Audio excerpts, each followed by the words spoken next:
Chaos.radio. Music, podcasts, entertainment.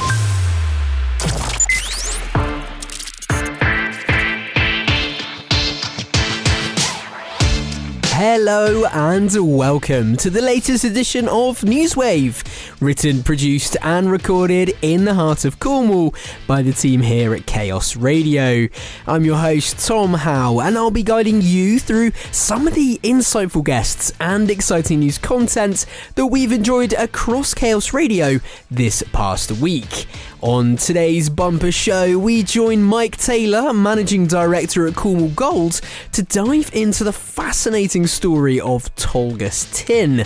We check in with Annie Lucas, Museum Development Officer at Cornwall Council, to explore the 2026 Cornwall Heritage Awards. As well as that, we take a trip to Chy Trevail in Bodmin to hear how Cornish businesses are supporting staff wellbeing through WorkWell's new Employer Champions initiative.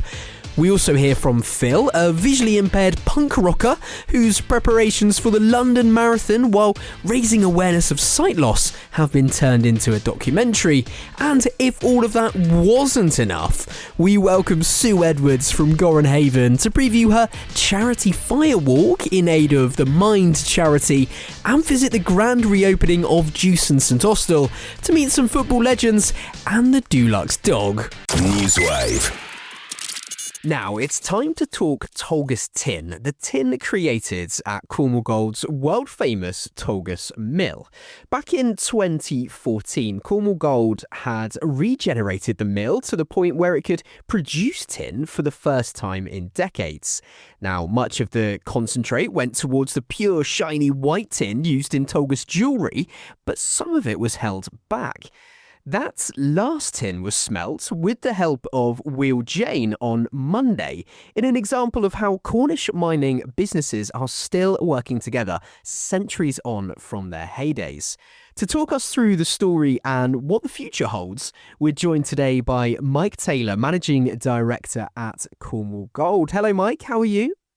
Hi, Tom. Very well indeed, thank you. How are you doing? Good. Yeah, really well, thank you. Really excited to chat about this. Mike, let's start with Monday's history-making moment then. What was it like to stand there and watch this final bit of Tolgus Tin being smelted?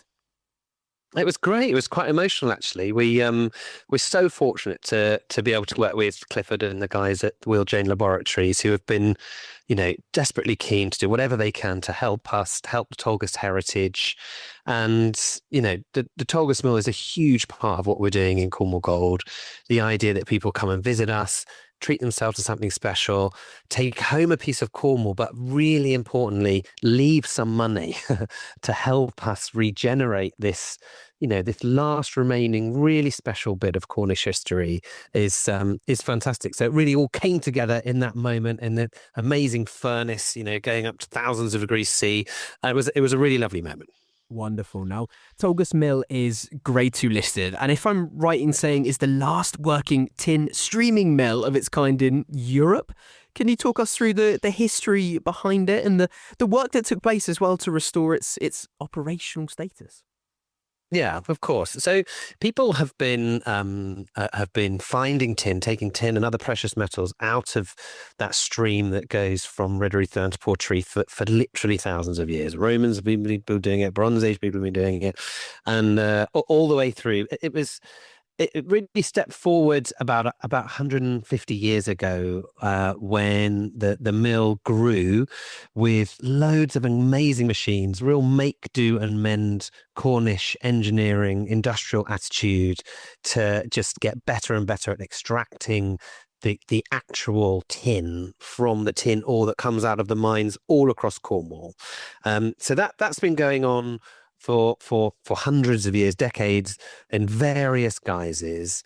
But the machines, they're really old. They've been made to do a job, and they've done that job. They've done it for a very long time, and so they've all been falling apart a bit. Is the honest truth of the matter. And we've created this way to allow us to look after them by using the tin that comes out, putting it in jewelry, and giving that tin so much value that it didn't necessarily have, by incorporating it in the jewellery. And people love coming to Cornwall. They love treating themselves to something special, whether it's the jewellery or, in the Cornish Pantry restaurant, or panning for gold, or all the different activities we have there in Cornwall. But when they buy something from the Tolgus collection, that money can go towards all sorts of things. Fixing the roof, for example. So in 2025, we used the money from the Tolgus collection to fix the roof over the sand house. So these are those amazing machines that separate the tin from the sand. And now we fixed the roof, it's watertight. We're going to be able to help fix the machinery and create and get to the point they can run again. They kind of run, Tom. Some of them are really on their last legs, and they're not able to produce tin in anything like the quantity they would before. But the stamps can still crush stones. A couple of the shaking stables can still move a bit, and so they can still operationally function. But really, they need this money to look after them. They need this funding to allow us to spend the money, and it is so much money needed to look after this last little bit of Cornish tin milling, which is so little known but such an important part of our history.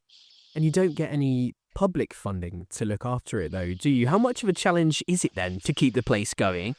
And how is that lack of funding? And is that lack of funding why we're labelling this as the last Tolgus Tin smelting for now? It's a good question. Why it's the last one? I think, obviously everything changed when the tin mining went pop, or a few decades ago. We are unaware of anywhere else that runs their milling machinery, and so the funding is obviously a huge part of that. Our approach to it is that we're so fortunate that we have this amazing brand in Cornwall Gold and all these people coming to visit us, and that we're able to give the tin the value that it needs to look after itself. I think that's the way we kind of look at it. So because we can put the tin in the jewelry, it has a purpose beyond what it might normally have. And so that means that people's desire, when people come to Cornwall, they love the heritage, they love the history, obviously, and all the other things that people love about Cornwall, the culture, the environment, etc., etc. But a lot of people really love that special past that it has around tin, around mining and industry, etc. And so the knowledge that they think their money can help protect that just increases its value exponentially. And so, yeah, we could spend a fortune trying to get funding, but we're much more excited about this kind of philanthropic brand that Cornwall Gold now presents, and it's working really, really well. So we were up maybe 20% last year, up the year before that. People are finally getting it, and it's wonderful. It's wonderful, people seeing, and you can walk around the mill. We do tours, so we're lucky we have volunteers come and give tours around the mill for free. And when people get it, they want to support it. And that's why this smell, again, was so important to us, because it's got people like you guys at Chaos really keen to help get the word out of what this wonderfully positive thing's all about. Yeah. Now, for this, you teamed up with the crew at Wheel Jane, didn't you? Can I just get your take on what this says about how the Cornish mining industry is supporting each other in 2026? Of course. It's the Wheel Jane Laboratories, the company that have been running on the site there at Wheel Jane since, I believe, since when the mine closed. And honestly, not just them, the guys at Holman Brothers in Camborne, all the other mines that we've ever reached out to for a bit of ore, a bit of advice, they're so proud of this part of Cornish history and desperate to do what they can to help. No one asked for any money. No one asked for anything in return. They just want to help, and it enables us to do it. Without it, we couldn't do it. So, it's really important to us, and we're so grateful to them. And it's no exaggeration to say either that our little part of the world here were once global leaders in this industry. Of course. People say you look down a mine anywhere in the world, you find a Cornishman, and it's absolutely true.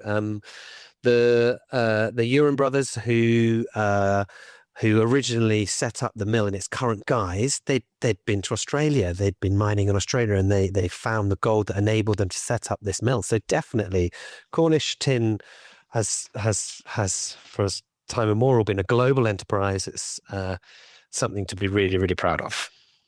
Let's look forward then. We've done enough looking back for a second. Let's look forward. If you're going to make more Tolgus Tin in the future, what needs to happen? What are the next steps? What's in play now? Absolutely. We just want more people to love the Tolgus jewellery, come down to Cornwall Gold, find something that they're going to love, and know that it's just completely unique. I don't know anywhere that's doing what we do in the world, let alone in Europe or the country. So they can find something that has that special Cornish material and history to it. And by doing that, that will create the kind of lifeblood that Tolgus needs to carry on. We're currently fixing another roof area, lots of roof fixing going on at Tolgus recently. Unfortunately, the recent storm blew off quite a large section of it. So we're replacing that. Then that will be much sturdier again.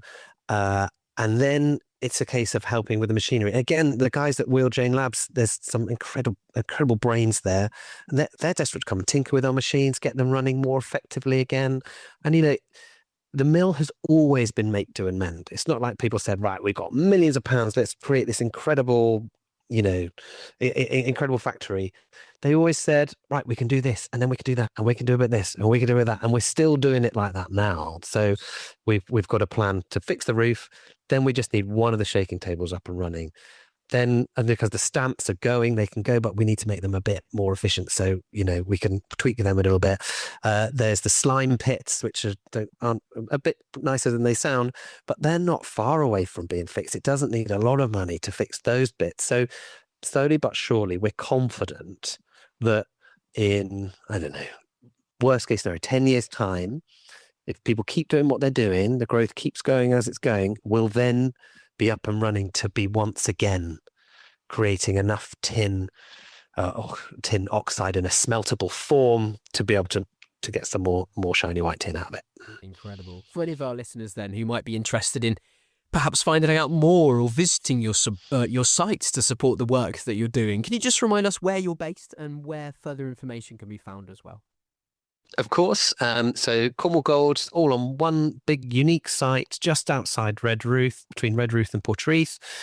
You can find us obviously on cornwallgold.com, all over the internet. Pop in, have a lovely breakfast, lunch, cup of coffee, cup of tea, really nice afternoon tea there at the minute as well. And loads of events and activities going on. We've got a summer of play planned this summer in the gardens outside. There's free panning for gold, all sorts of different activities, creating paint, build a bear. So there's loads going on. Come down, see us. There's a free exhibition. Touring the mill is absolutely free. There's free parking. And hopefully you'll find a piece of jewellery that you'll love and treasure and then help us look after Tolgus. Yes, amazing. Mike, thank you so much for having joined us here on Chaos. We thank you for keeping these traditions alive, for all the work that you're doing. It's absolutely incredible work. Before we let you go, is there anything you'd like to add or anything you think's important for people to hear that we haven't covered? Well, how long have you got? No, Tom, that's so kind. And honestly, thank you so much for having us on the show. We're really, really grateful for you for spending this time with us and helping us get the word out there. I think we've covered it. It's just if people haven't been to Cornwall Gold for a while, pop in. A lot has changed with this, like I mentioned, the new exhibition. The pantry restaurant's been recently refurbished. The mill is getting a new roof, and we've put some new signage around so people can really understand a bit more about what it's all about. So if you haven't been for a while, I'd really encourage you to pop in, see what it's all about, and we'd love to welcome you. NEWSWAVE.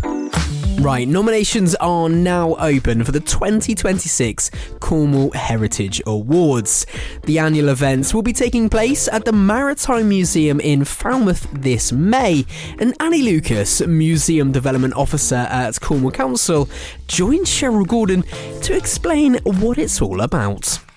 NEWSWAVE. The Heritage Awards have been running for a number of years now, and they are all about celebrating all of the good things that happens within the sector in Cornwall, both within museums and archives. There are so many different organisations, both small and micro and larger museums, and organisations that we know and love that are doing really brilliant work. A huge amount of our sector is entirely volunteer run. I've got over 80 museums and organisations on my list, and this is an opportunity for them to shout about the great things that they're doing and to be celebrated for that great work. Absolutely. Now, talk us through the awards, how they actually work, who's eligible, and how can people put forward a nomination? Anyone who works within the heritage sector is eligible. Museums, archives, historic sites. There are 9 categories. 8 of them are judged by professional industry judges, both from within Cornwall and from outside of Cornwall this year. The judges change every year. Sometimes they're the same, sometimes they're different. This year we've got a few new ones because I'm new in my role, so I've brought a few extra people in. And then object of the year is public vote. So you nominate yourself and we draw up a shortlist with an external judge, and then up to 8 objects go out to the public vote for that particular category. The other categories are to do with collaboration, innovation, up-and-coming leaders in terms of your organisation, sort of young people who are showing real potential, volunteers who've done something really brilliant, that's Heritage Heroes, one to watch, exhibition of the year as well. And we have a strong focus on all of the award categories on sustainability and inclusivity, and the nominations are open now, and you can access them through the council website or by emailing the culture team at Cornwall Council. From your perspective, what is it that makes the Cornwall Heritage Awards stand out as a special celebration of the county's culture and history? It's actually really unique to have an award scheme like this for the heritage sector. We're in a really unique position for that. And actually, I know a lot of my counterparts in other counties in the Southwest region are quite envious of the fact that we run this scheme and are looking to try and mount one themselves.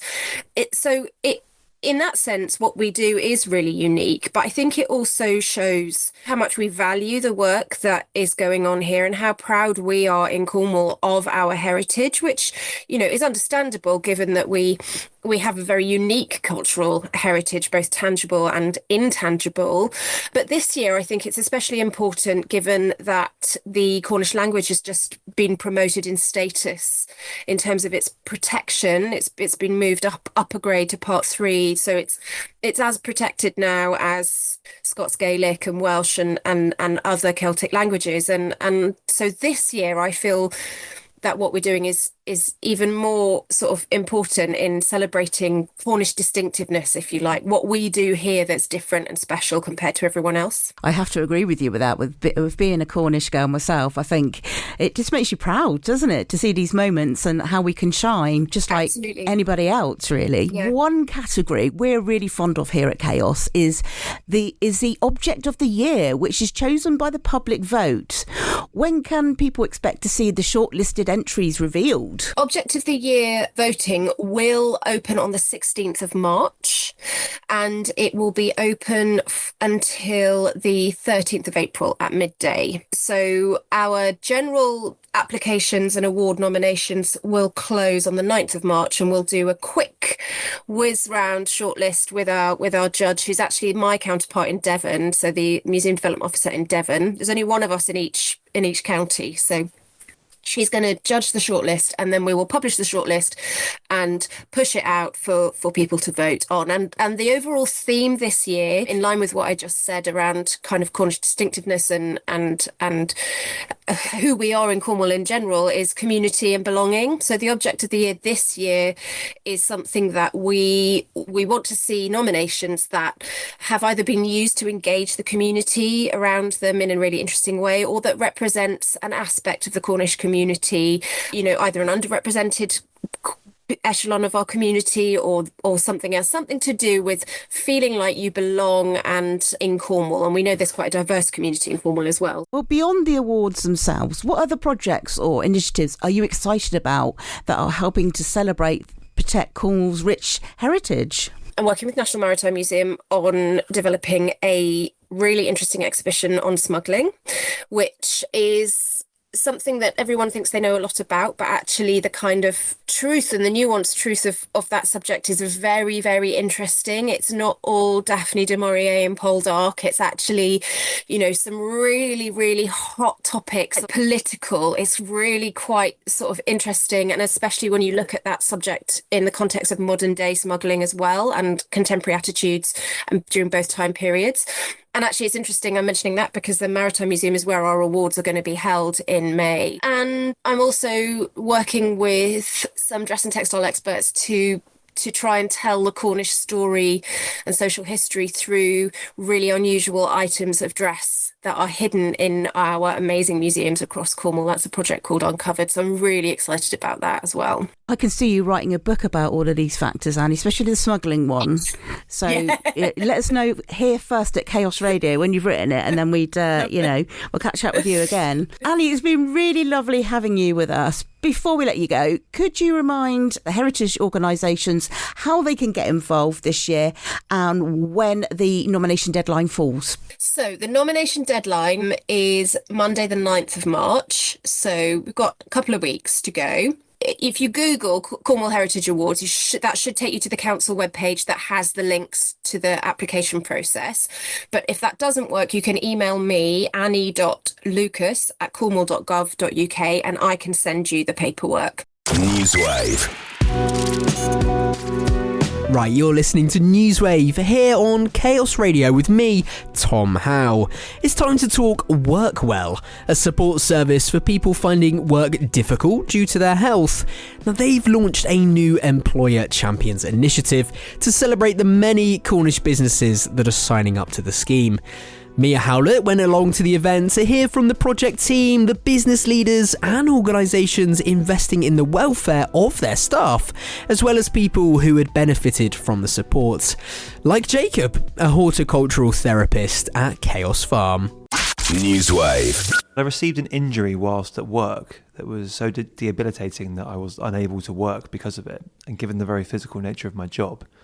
So instead of taking an extended amount of time off, my boss signposted me over to WorkWell. And from that point on, what kind of support did you receive from WorkWell? So very, very quickly, I was put in touch with a coach, and I was asked what kind of support I would need to recover. So we came up with a recovery plan.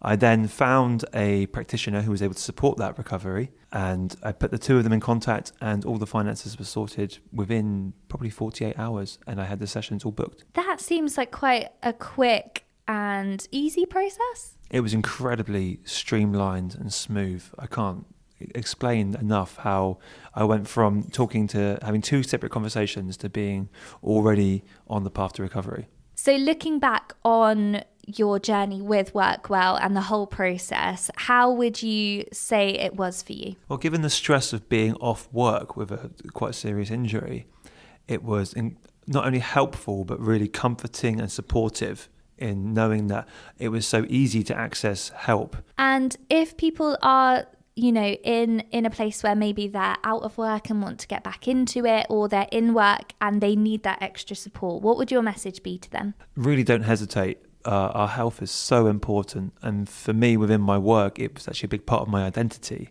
So having a poor health, physical health, impacted on my mental health as well. So it's really, really worth looking into these things and approaching WorkWell as a way of being able to get back into the workplace, get fit and carry on living a healthy and happy life. Hello, my name's Jessie Lee. I'm the WorkWell Programme Lead for NHS Cornwall and Isles of Scilly. WorkWell is a free, confidential, personalised coaching and support service for any resident over the age of 16 who's finding that their physical health or their mental health is making it a struggle to work. What support can people get from WorkWell? If people get in touch, and they can just get in touch themselves, it's very quick and easy to do through a simple form on the website. Then one of the wonderful, friendly team of coaches will be in touch with them within a few days. And they will have their first coaching conversation, which will just be a chance to pour out all of the things that are making workers struggle, tease through that, to tease out what their goals are, what they want to achieve for their lives, and establish what kind of support they need to get there. And then they can have as many further coaching sessions and support as they need to get to where they want to get to. When people are out of work, how does that impact their physical and mental health, and also maybe the likelihood of them returning to work? That's such an important question. There are more people falling out of the labour market altogether because of ill health, which is why the government's investing in this support. But it's a particular issue because if people who leave the workforce because of ill health are 3 times less likely to ever go back into the labour market than others. So we really want to catch people before they fall, if possible, and help them to stay and work, manage their jobs, or get them back in quickly. And what we find, it can be really easy to lose your confidence quite fast. So very often, as well as whatever other barriers to work people might bring, confidence is often a really big one. So could you tell us a little bit about the Keep Britain Working Review and how that relates to WorkWell? WorkWell is one of a whole series of policy measures the government is taking to try and tackle what the chap who carried out the Keep Britain Working Review, a businessman called Sir Charlie Mayfield, described as the quiet crisis affecting the whole country. The Keep Britain Working Review was particularly focused on what employers can do as part of this, because it's not all about the benefits system or the health system. A lot of it is about what happens in the workplace. And we have so many brilliant businesses in Cornwall who really want to help their staff to thrive and flourish, who really know that that is good for business as well as good for people, but perhaps aren't able to invest as much as they would like in their own employee assistant programs because it's tough out there. And so we've had a brilliant response from the business community, with loads of amazing employer champions doing their bit to make sure their staff know that this free, confidential, fully funded support service is there for them. We touched upon it there, but how do organisations benefit from investing in the welfare of their staff? When people are happy and thriving in work, productivity is better. It's just nicer, isn't it? But also productivity goes up. If you've got the customer service facing roles, people are happy, the service is better. And so it's no surprise that shows in all of the research about then more of the economics of it all. It makes a massive difference in terms of cost as well. So we like to think businesses are in there for people anyway. If they're a bit more hard-headed about it, it's also really good for the bottom line. The Keep Britain Working Review found that the cost to business and the economy of ill health and health-related absence from the workforce is £150 billion. It's astonishing. We can't afford it. So there's massive economic benefit and financial benefit to businesses of investing in people and supporting people. I'm John Brown. I'm the CEO of Cornwall Chamber of Commerce. It's critical that we have healthy, safe, happy workforce. It's as important as making sure that we've got the right roads, the right transport infrastructure. It's a foundational element of a decent economy. So it's really important that when there is a fantastic provision, to just as a safety net, just to keep people feeling as though they've got somewhere to turn to during perhaps a particularly tricky part of their life, their career, what have you. It's absolutely critical that the Chamber gets behind this, shares the news, shares the programme, makes sure that people are aware of this provision, recruits some champions, and actually distributes this information so that employers and employees know that this is available, it's there to help them, and it's there to actually help nurture that workforce. Can you tell us a bit about why it would be beneficial for an employer to become one of those champions? Well, first and foremost, it's a wonderful way of getting a really deep understanding of what the WorkWell provision looks like, how you can use it, how you can utilise it, how you can share it with your employees. But then importantly, once you've kind of got that baseline information, that knowledge, that understanding, what we're looking for is people just to share that, just to spread the word amongst the business community, and champion to champion, having those discussions, having those really important moments where actually you can share the story around how it really helped one of the employees, one of the team, but then also spreading the word and making it really, really clear that this is available in Cornwall. It should be utilised when it's there and when it's needed, and actually making sure that everyone has a rich understanding of what's on offer. Hello, I'm Amelia Kitchen, Head of People at Truro and Penwith College. I think the initiative is really important because there are times in life when people need a helping hand or a little bit of support. And what I like about the scheme is that it's free, it's easy to access. It gives our workforce the opportunity to have some tailored support to help them either stay in work or get back to work. So I think it's really important because if you've got a happy, healthy and valued workforce, we can all achieve great things together. Hi, I'm Aurélie Fontan and I'm the Head of Community and Outreach at the Innovation Nursery near St Austell. I think it's really important to look after staff welfare because it helps teams work more organically. You can really tell in a team if there's an individuals plural, who are struggling. The work environment and even the output or the outcomes of the work you're doing are really suffering.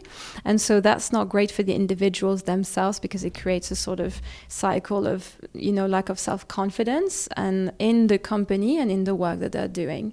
So it's really important to us at Innovation Nursery that we look after the staff we have, especially also because it is a small team. It's quite a fragile ecosystem. And there might be other employers out there and people listening that could get involved. What would your message be to them? That is very easy to take on. It's super easy to signpost other employees to this type of program. And it's already done for you, essentially. So you can really, to your employees, you can not just look like you're doing good stuff. You are actually doing good stuff by implementing this program. And you're also leading the way in talking about mental health, like opening that conversation. And it's such an easy thing to do. I don't see why not. NEWSWAVE.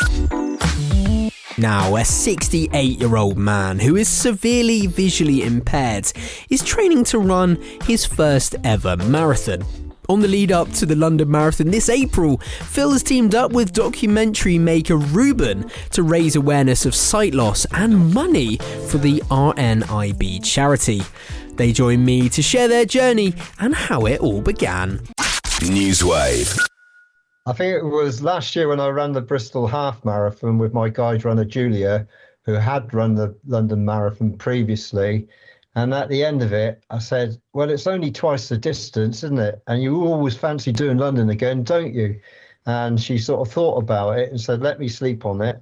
And then I think the following part run Saturday, she said, yeah, let's do it. And that's how it kind of started, really.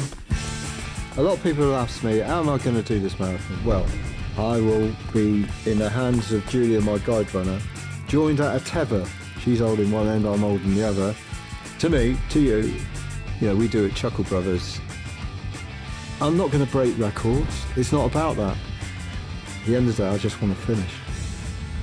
Ruben, just quickly, if I can switch to you, what made Phil's story the one that you absolutely needed to tell, and how did you approach capturing his perspective on screen? Sure. Well, I think as a documentary filmmaker, we're always looking for people who have an interesting character, but then kind of layers to that. And so with Phil, yes, he's visually impaired and he's running. There's the marathon story, but also he's the front man of a punk band, Social Security. So almost with those three things, like the eyesight, the running and the punk, that gave us enough kind of flavour to think, we can really flesh this out to be quite an exciting film documentary, really. And my background's very much kind of animation, so we wanted to try and use some kind of more experimental techniques and put the camera in interesting places to try and represent how Phil describes his eyesight as it is today. When you do the eye test with the letters, I can do the top big one. The letters move a bit. It's almost like they're dancing. It's kind of pulsating. And I've got floating bubbles as well. Now, my colleague who has seen the footage says that you filmed Phil in some really personal, vulnerable moments. Was there a particular day or scene during filming that really shifted how you saw the project, or even how you saw Phil himself? Well, the way that we tend to start with every documentary is we'll do a long form interview. So the film's only 10 minutes long, but we spoke for probably about 2.5 hours, just a long chat. Just almost like a life story, tell your life story in 2.5 hours and kind of talk about the whole journey, because, Phil will describe himself, but, his eyesight has changed over the last 40 years plus, right? So, and he's got a different story with each of his eyes. And so that's part of what we wanted to kind of like unfold and unpack all of that in a long form conversation. And then the film edits the story to make it as distilled and succinct as possible, really.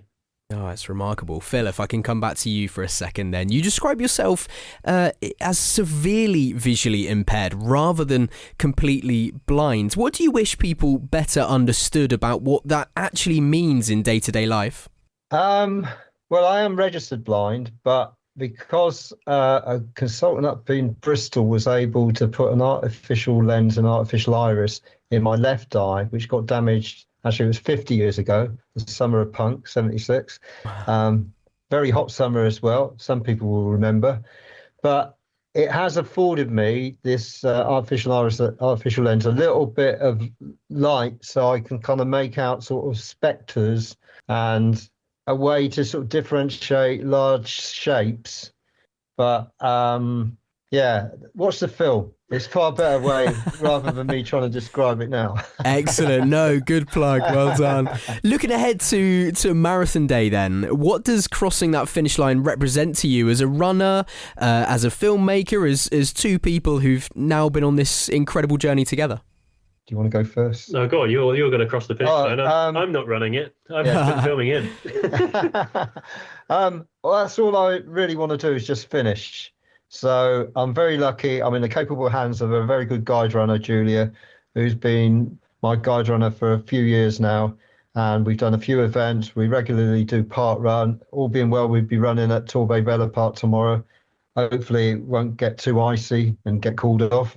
So, we're training, we're in the right zone. We did the Exeter half marathon last Saturday, very wet, but very enjoyable. That was our sort of getting into the zone. But yeah, in response to your question, basically, I'd just be really kind of glad to cross that line. I'm not overthinking it. I'm just training hard, making sure that I'm going to be strong enough to run slowly and chatty, but ideally try to get sub 6 hours. Anything else is a bonus. You use less energy to smile than you do to frown. I'll be singing at my own funeral, mate. Here's some stats for you. 1 in 5 people in the UK experience sight loss in their lifetime. So it probably doesn't surprise you why I want to run for RNIB. The Royal National Institute of Blind People. It just seemed like a remarkable character, and it just seems so remarkable. People have such an incredible power within them, don't they? And you've taken this situation, this experience that's sort of the hand you've been dealt, if you like, and you've turned it into something so positive. And it says here as well, you're just over halfway to your minimum goal of £2,500. How can listeners get involved or support the film and support you and support the cause and your marathon journey? Sure. So we've put the short 10-minute film out on the London Marathon YouTube channel, and our aim is really to try and raise money. So Phil's running for the RNIB. And so, if you can share the film or if you can donate, every little action counts really to try and sharing this story really. And so, yeah, you can speak to the spirit of it, Phil. Well, there's also QR codes. I think they come up, don't they, at the end of the film? Yeah. So by the fundraising page. You can kind of scan on those, and that's a way of taking you to fundraising page, and you just click on the bit that says donation, and then that will take you into the fundraising page. So But yeah, as long as I've known Phil, he's always been like a very kind of positive, can-do spirit.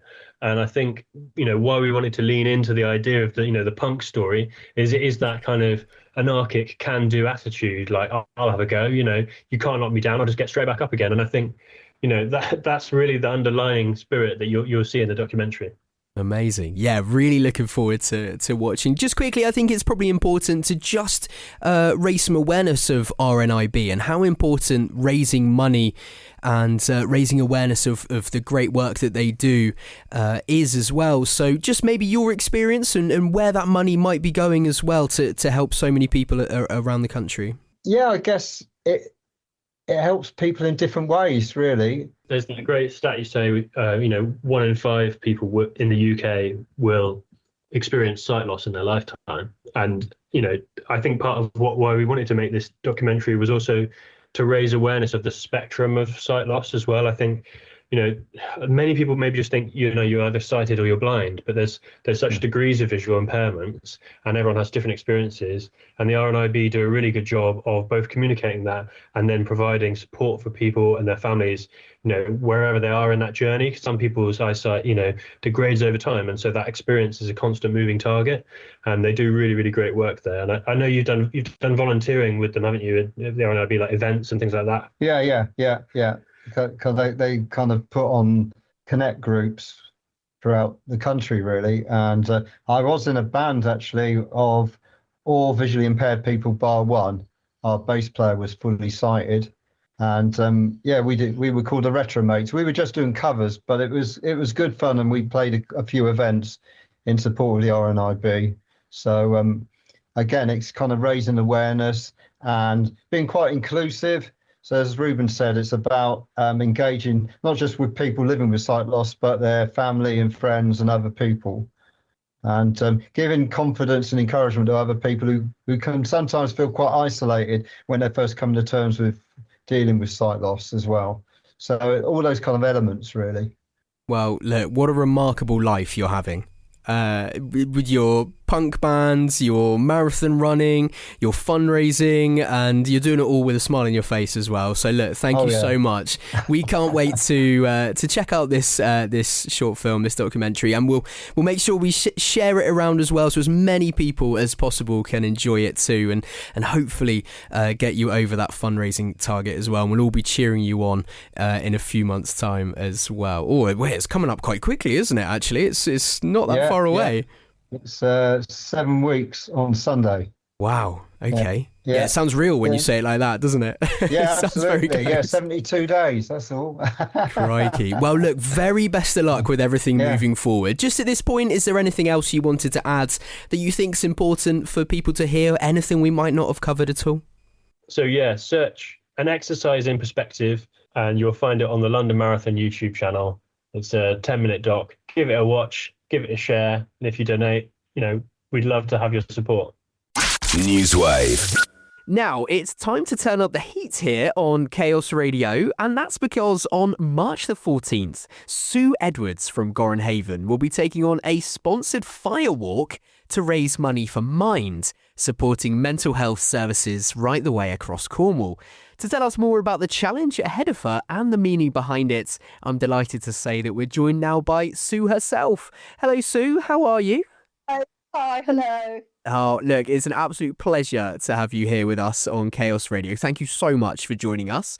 Let's start with this firewalk then. What was it that made you decide to take this on?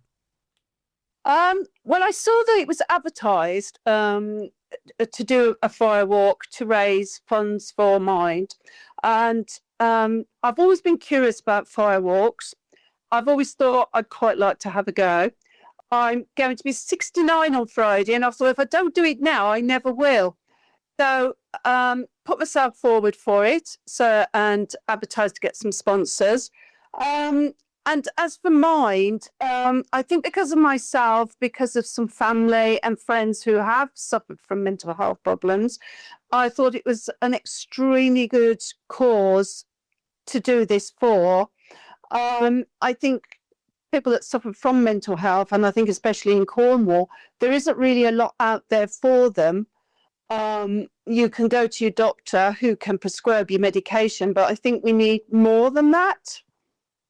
Yeah, it's a really important topic and a fantastic cause to raise money and awareness for. Let's just strip it back again. What is it about a firewalk that particularly attracted you? Was it the fundraising element? You said this is something that you've always been interested in. Yeah, I don't know. I think I've always been somebody who likes to do something a little bit extreme. My children think I'm a bit mad, especially as, like, you know, in my 60s, I've still gone some of these, you know, quite scary roller coasters and things. So I'm not been somebody who shies away from things like that. I've been asked if I'm concerned or worried about doing the firework, and I'm actually not. And a friend of mine did one some years ago, and I wasn't able to do it. And, you know, it just hasn't come off my mind that I really would have liked to have done that at the time. So when I saw this, I thought two brilliant things. You know, I get to do my firewalk, and also I get to raise some money for a brilliant cause.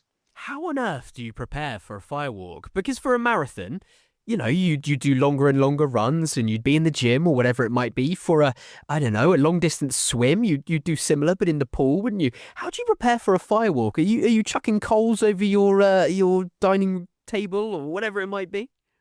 Not quite, no. Well, there isn't really a lot of preparation to do. I mean, I thought, do I need to harden my feet off or anything like that? When I looked into it, no, you don't have to do anything like that at all. On the evening, because this will happen in the evening, you get a bit of a pep talk beforehand, and then you just go through it. Wow, as simple as that. Just get on with it. Oh, there you go.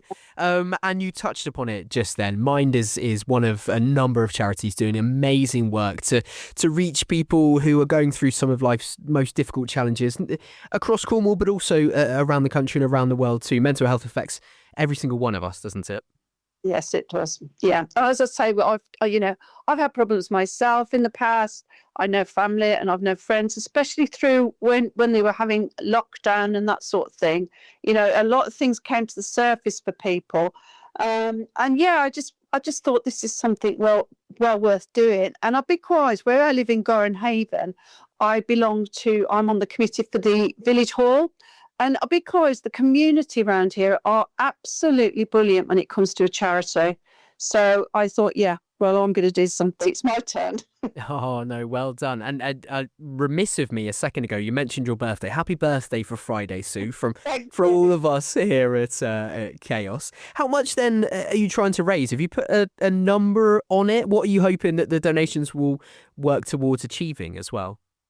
Well, they ask you to raise at least £100, and I've gone well past that now. I'm up to £230 now.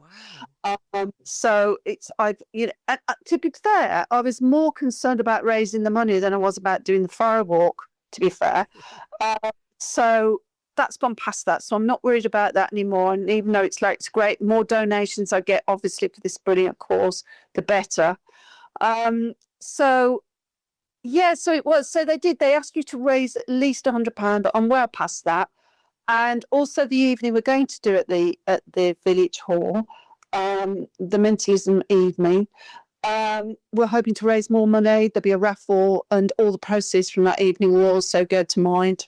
Brilliant. Yeah, let's talk about this mentalism evening, because that's coming up on the 21st of March, I believe, at the village hall.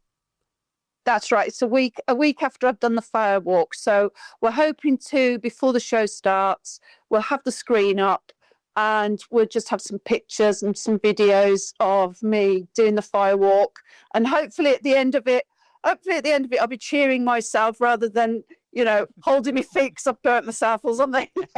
Hopefully it's all going to be positive stuff. So we're going to be doing that before the show. And then it's actually my partner, Alan, who's going to be doing the show. He's a psychologist, a doctor of psychology, and so he works with a lot of people with mental health issues in Cornwall, and he also is quite well known for doing these shows that he does. So it's like mind reading and that sort of thing.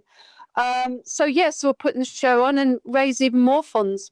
Oh, wow. Fantastic. Well, thank you for all the hard work that you're doing. Communities around here, you've said in Gorran Haven is no different, are full of people just doing amazing things for other people. Times are so hard, aren't they? Money is so tight. The challenges are not few, are they? So it's great that people like yourself are doing so many things, and Alan as well. Let's talk about support then. If people want to donate, maybe they want to get involved or come along to either event, where can they find all the details?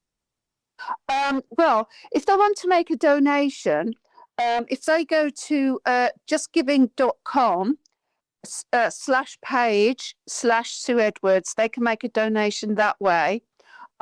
They can also go to, if they want to go to gorranhavenvillagehall.com, they'll find out all about the show, and we'll also have a little bit something on there as well about the firewalk. Fantastic. Sue, very best of luck with everything. I hope it all goes really, really well.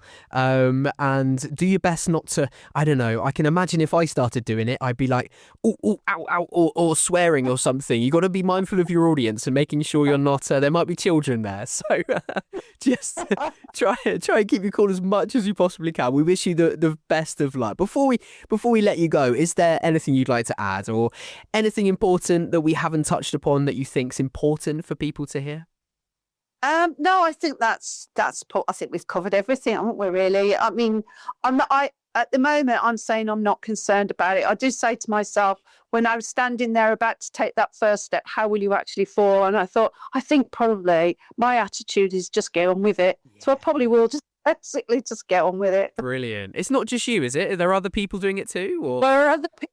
Mind put it out that they were going to put on this firework walk. Was anybody interested in doing it to raise funds? So I probably was the first one to actually. Well, like I said, very, very best of luck. NEWSWAVE. Last but by no means least this week, football legends Jimmy Bullard, Peter Reid and local boy Nigel Martin were joined by none other than the Dulux dog at the grand reopening of Jewson St Austell in early February. Chaos Radio headed down as well to meet some of the special guests and find out more. NEWSWAVE.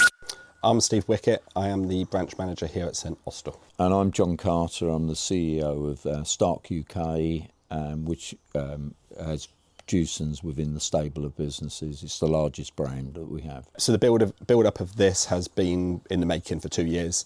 The actual work within the branch and on the branch has been going on for the past 9 months. It's a massive relief today. It's a massive relief to be able to welcome this up, open it up and welcome our customers into the branch, celebrate what we've been through, let our colleagues enjoy the day. It's been an incredible journey. It's been frustrating, rewarding, challenging, fun, but we're here today, and I think it's a great day for us, our customers, and our colleagues. The trade is evolving, the customer base is evolving, and what was relevant 20 years ago is not relevant now, or less relevant now.